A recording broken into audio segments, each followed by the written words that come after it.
Why did they do it though? Because they're paying back into the family bank, so when their kids go to college, there's even going to be more money in there. Bonsoir à tous, je m'appelle Chris et aujourd'hui nous allons explorer comment nous pouvons construire non seulement notre propre richesse, mais un véritable plan générationnel. Nous parlons d'un processus, d'un mécanisme si vous voulez, pour assurer non seulement notre propre avenir et celui de nos enfants, mais aussi celui de nos petits-enfants et au-delà. Honnêtement, quand j'ai découvert ce concept pour la première fois, j'ai été incroyablement impressionné par sa simplicité et son efficacité. Naturellement, je l'ai immédiatement intégré à mes propres finances. Vous savez, les idées vraiment géniales sont comme ça, simples. Le génie réside dans la simplicité, pas dans la complexité. Une idée véritablement ingénieuse vous fait penser « Pourquoi n'y ai-je pas pensé ?» Eh bien, c'est exactement ce qui m'est arrivé quand j'ai entendu parler de la banque familiale pour la première fois. C'est un mécanisme que nous pouvons tous mettre en place facilement, par nous-mêmes, à partir de zéro. Il garantit que tous les membres de la famille auront accès au capital quand ils en auront besoin, tout en construisant et en maintenant une véritable richesse pour les générations à venir. Plongeons ensemble dans les détails. Je ne suis pas un conseiller en investissement ou juridique. Toutes les opinions exprimées dans cette vidéo et sur cette chaîne en général sont uniquement les miennes. Elles ont pour but de vous divertir. Ne suivez pas les conseils en investissement ou juridique d'une personne sur Internet. Effectuez toujours vos propres recherches.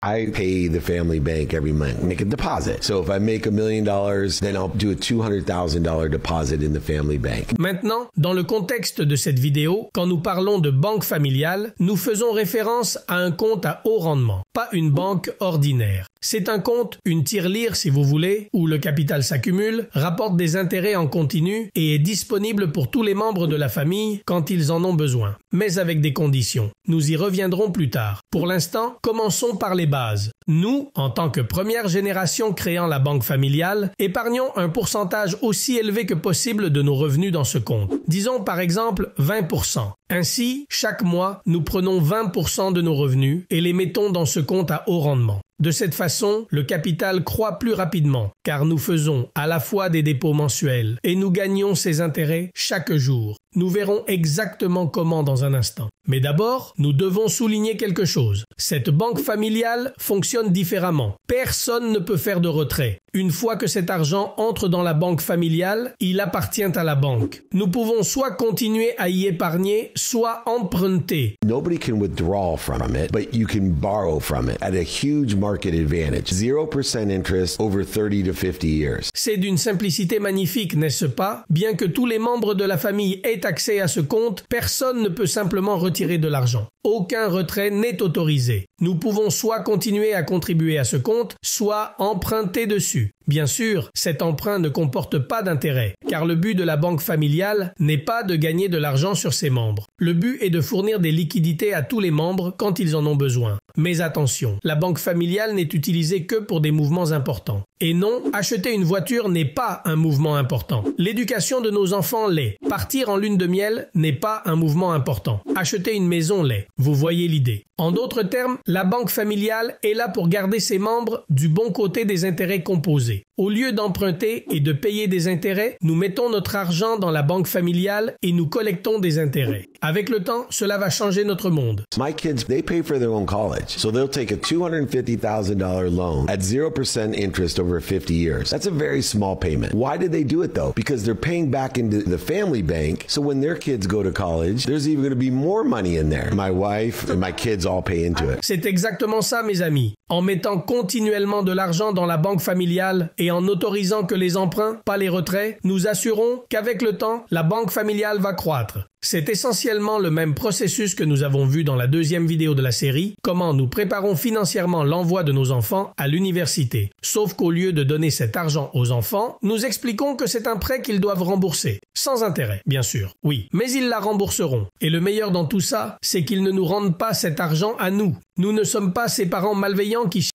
enrichir sur le dos de leurs enfants. Cette banque familiale restera la leur quand nous ne serons plus là. En substance, grâce à ce mécanisme, nous nous assurons que nos enfants mettront également dans leurs finances. Et ce, dès le début. Nous les intégrons dans le processus de planification familiale pour qu'ils n'aient pas à réinventer la roue, comme nous avons dû le faire en tant que première génération. familiale. Réfléchissez-y. Dans le pire des cas, s'ils ne font que rembourser leurs propres prêts à la banque familiale sans autre, ils auront déjà assuré l'éducation de leurs propres enfants. Et en pratique, ils auront beaucoup plus. Car les intérêts composés joueront en leur faveur pendant de nombreuses années. Ainsi, la génération suivante trouvera toujours plus que la précédente. Et c'est comme ça que se construit la richesse générationnelle. Maintenant, pour qu'une telle entreprise fonctionne harmonieusement, c'est important d'établir certaines règles. De cette façon, tout se déroulera sans accroc. Les malentendus entre les membres de la famille seront évités. Et bien sûr, la pérennité du patrimoine familial sera assurée.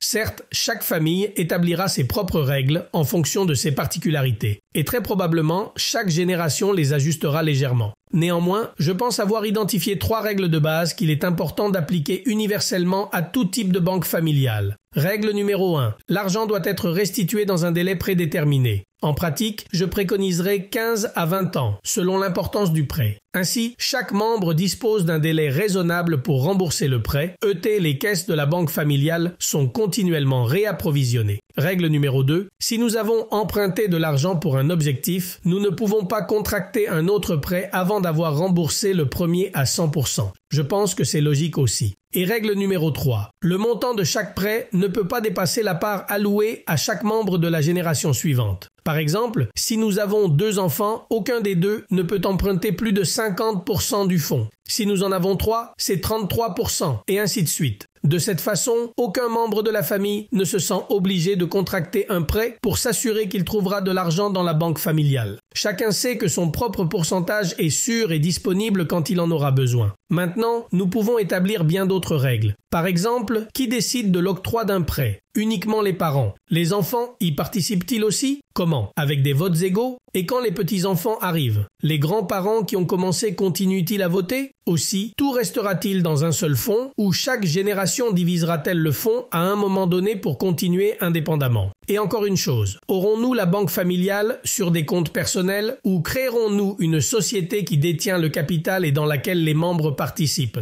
Globalement, plus nous creusons, plus nous pouvons explorer de détails. Écrivez dans les commentaires ci-dessous quelles autres règles vous établiriez pour votre propre banque familiale. Quoi qu'il en soit, nous n'avons pas besoin d'aller aussi loin pour l'instant. Pour le moment, il suffit de comprendre à quel point le concept de banque familiale est important et de faire le premier pas pour commencer. Aujourd'hui, pendant qu'il est encore tôt, car chaque lendemain est déjà tôt. Et nous n'oublions certainement pas la nouvelle offre de Freedom 24 qui tout au long de juillet et août offre jusqu'à 20 actions gratuites à ceux qui se sont inscrits à partir du 1er mai. Et oui, chaque action peut valoir jusqu'à 800 $.